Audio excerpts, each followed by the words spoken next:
વાલિયાની વટારિયા ગામ પાસે આવેલ યુપીએલ યુનિવર્સિટીને સસ્ટેનેબલ ટેકનોલોજી યુનિવર્સિટીનો થર્ડ કોન્વોકેશન સમારોહ યોજાયો હતો. અંકલેશ્વર ઉદ્યોગ મંડળના હોલ ખાતે વાલિયાની વટારિયા ગામ પાસે આવેલ યુપીએલ યુનિવર્સિટીને સસ્ટેનેબલ ટેકનોલોજી યુનિવર્સિટીનો થર્ડ કોન્વોકેશન સમારોહ યોજાયો, જેમાં આમંત્રિત મહેમાનોના હસ્તે દીપ પ્રાગટ્ય થકી કાર્યક્રમનો પ્રારંભ કરવામાં આવ્યો. આ કોન્વોકેશનમાં 635 જેટલા વિદ્યાર્થીઓને ડિગ્રી એનાયત કરવામાં આવી. અત્યાર સુધીમાં યુનિવર્સિટી દ્વારા 1000થી વધુ બાળકોને વ્યવસાયિક ડિગ્રી એનાયત કરાઈ છે. આ થર્ડ કોન્વોકેશન સમારોહમાં ટ્રસ્ટીઓ અને આમંત્રિત મહેમાનો તેમજ વિદ્યાર્થીઓ ઉપસ્થિત રહ્યા હતા. आज यूपीएल यूनिवर्सिटी का थर्ड कन्वोकेशन है, जिसमें 635 स्टूडेंट्स को डिग्री मिल रही है compare to last year 395.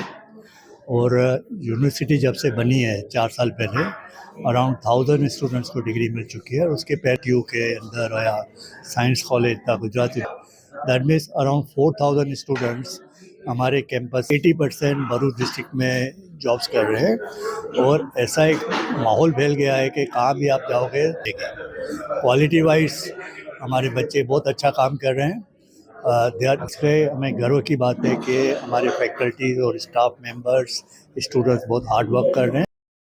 UPL university જ્યારથી બની છે 5-1 વર્ષ થયા, અને તે પહેલાં કોલેજ હતું આશરે 10 વર્ષ સુધી, તો એની પ્રગતિ નોંધપાત્ર છે.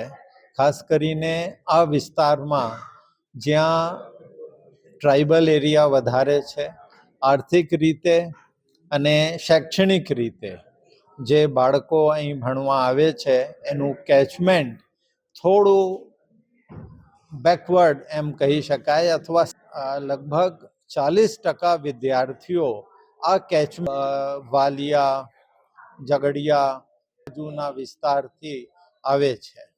પરિસ્થિતિ બાળકોની સીમિત હોવા છતાં 80% વિદ્યાર્થીઓને યુપીએલ કંપની દ્વારા અથવા સંલગ્ન સંસ્થાઓ મદદ કરવામાં આવે છે. એ હશે નહીં જ્યાં લગભગ 88 એટલે 90% વિદ્યાર્થીઓને આર્થિક રીતે સપોર્ટ મળતું હોય અને મળે છે, અને એ ખૂબ જ નોંધપાત્ર હું માનું છું છે. આ યુનિવર્સિટી જે રીતે પ્રગતિ કરી છે એમાં મુખ્ય પાસું કોઈ પણ વિદ્યાર્થી જે ભણતા હોય કોલેજમાં અને ડિગ્રી પ્રાપ્ત કરતા હોય એનું એક અભિગમ હોય છે કે ભાઈ મને આગળ મારું કરિયર ડેવલપ થાય, નોકરી મળે. અને આ યુનિવર્સિટીમાં આ કહેતા આનંદ થાય છે કે 100% વિદ્યાર્થીઓનું પ્લેસમેન્ટ થઈ જાય છે. એમને ગ્રેજ્યુએશન કર્યું હોય, પોસ્ટ ગ્રેજ્યુએશન કર્યું હોય કે ડિપ્લોમા કર્યું હોય, 100% વિદ્યાર્થીઓનું પ્લેસમેન્ટ ભરૂચ જિલ્લામાં અથવા આજુબાજુના જિલ્લામાં થઈ જાય છે. કેટલાક તો વધુ ભણવા માટે વિદેશ પણ જાય છે, કેટલાકને વિદેશમાં સારી કંપનીઓમાં નોકરી મળી જાય છે, કેટલાકને મુંબઈ અને આજુબાજુના વિસ્તારોમાં જે મલ્ટીનેશનલ કંપનીઝ છે એમાં પ્લેસમેન્ટ મળી જાય છે. અમે છેલ્લા એડવાઇઝરી બોર્ડની મીટિંગ જે 3 મહિના પહેલાં મળી હતી એમાં અમે ચર્ચા કરી કે હવે 100% પ્લેસમેન્ટ અમે આ ભગીરથ કાર્ય પૂરું કર્યું. Hello everybody, thank you for being here. Thank you for being here today with us to distribute the degrees to 638 students. Nobody's listening.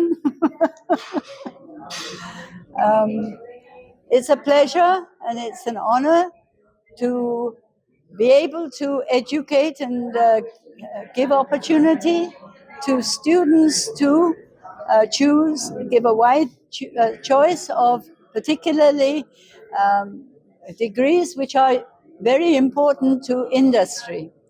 And what is most important is that we give education to children in this area who would otherwise not be able to go to a big city to take up these subjects. And these subjects that we teach are the ones that we need in chemical industry. And if you look at Gujarat, this is a chemical industry headquarters. We have probably more chemical industry learning here in Gujarat than we do in any other state. So it's wonderful. Thank you very much. Video journalist Karansinh સાથે Satya TV news Ankleshwar.